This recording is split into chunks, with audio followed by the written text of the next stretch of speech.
जय श्री कृष्णा, राधे राधे। आज की इस वीडियो में हम जानेंगे कि 8 सौभाग्यवती व्रत कब किया जाता है, क्यों किया जाता है, इस व्रत का महत्व, पूजा विधि और उद्यापन विधि। तो चलिए वीडियो की शुरुआत करते हैं। अश्विन माह के शुक्ल पक्ष की प्रतिपदा तिथि यानी पड़वा के दिन 8 सौभाग्यवती व्रत किया जाता है। यह व्रत कुंवारी कन्याओं और सुहागिन महिलाओं द्वारा किया जाता है। 9 वर्ष तक इस व्रत को विधि पूर्वक किया जाता है और 9वें वर्ष में इसका उद्यापन किया जाता है। कुंवारी कन्याएं विवाह के पश्चात अपने ससुराल जाकर इसका उद्यापन करती है और सुहागिन महिलाएं 9 वर्षों के बाद इसका उद्यापन अपने ससुराल में ही करती है। पूजा करते समय किसी से बात नहीं की जाती और कथा सुनते समय भी बात नहीं की जाती। व्रत का पारण करते समय भी किसी से बातचीत नहीं करनी चाहिए। इस कारण इस व्रत को अबोली पड़वा के नाम से जाना जाता है। साल 2025 में यह व्रत 22 सितंबर सोमवार के दिन किया जाएगा। अब जानते हैं व्रत के नियम और पूजा विधि। व्रत के दिन सूर्योदय से पहले उठें और अपनी दैनिक क्रिया से निवृत्त होकर किसी नदी पर जाकर स्नान करें। अगर संभव न हो तो घर पर ही स्नान कर लें।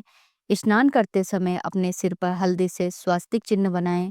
उस पर 108 गेहूं के दाने और 108 दूब यानी दुर्वा रखें।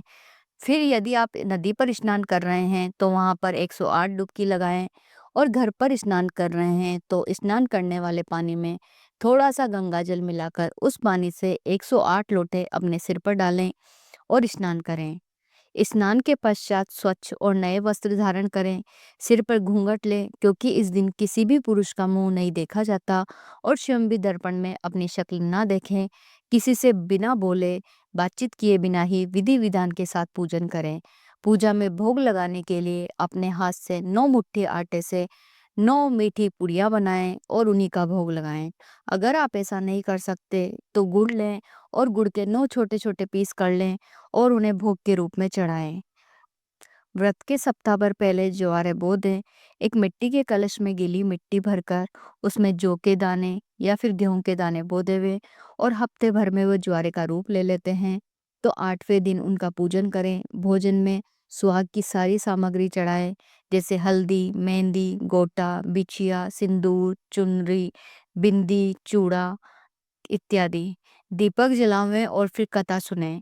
कथा सुनने के बाद स्वयं से बड़ी सभी सुहागिन स्त्रियों के पैर छूकर आशीर्वाद प्राप्त करें। तुलसी माता का पूजन करें, उनसे भी आशीर्वाद प्राप्त करें। उसके बाद सूर्य देवता का पूजन करके उनको नमस्कार करके दर्पण में अपना चेहरा देखें। इसके बाद आप बात कर सकते हैं। व्रत का पारण मीठे से करें, नमक बिल्कुल भी ना खाएं। भोजन में केवल 9 मुट्ठी आटे से बनी पूरी ही खाएं। उसे आप स्वयं ही खाएं, किसी और को न दें और यदि बच जाती है तो अपने पति को खिला दें। अब बात करते हैं इस व्रत के उद्यापन के बारे में। इस व्रत का उद्यापन 9वें वर्ष में किया जाता है, यानी 8 व्रत पूरे करने के बाद जो 9वां व्रत आप करोगे तो उसमें गौरनियों का खाना खिलाया जाता है। 9 गौरनियों को भोजन का निमंत्रण दें। उन्हें बांस की टोकरी या स्टील के धामे में रखकर सुहाग की समस्त सामग्री दी जाती है जिसमें चूड़ी, बिछिया, बिंदी, काजल, गोटा, मेहंदी, सिंदूर, नेल पेंट, ब्लाउज पीस, पैसे इत्यादि आप सुहाग की सारी सामग्री रखकर आप उनको दें। यदि आपकी श्रद्धा हो तो आप उन 9 गौरनियों को जोड़े सहित वस्त्र भी पहना सकते हैं और उन्हें भोजन में केवल मीठा ही खिलाया जाता है। इस दिन नमक वाला भोजन बिल्कुल भी नहीं खिलाया जाता। आप खीर, पूड़ी, मालपुए इत्यादि भोजन में बना सकते हैं। इस प्रकार 8 सौभाग्यवती व्रत या अबोली पड़वा का उद्यापन किया जाता है। दोस्तों, उम्मीद है कि आपको मेरी ये जानकारी अच्छी लगी होगी। अगर वीडियो अच्छी लगी हो तो प्लीज़ इसे लाइक करें, शेयर करें और कमेंट में हर हर महादेव लिखना न भूलें।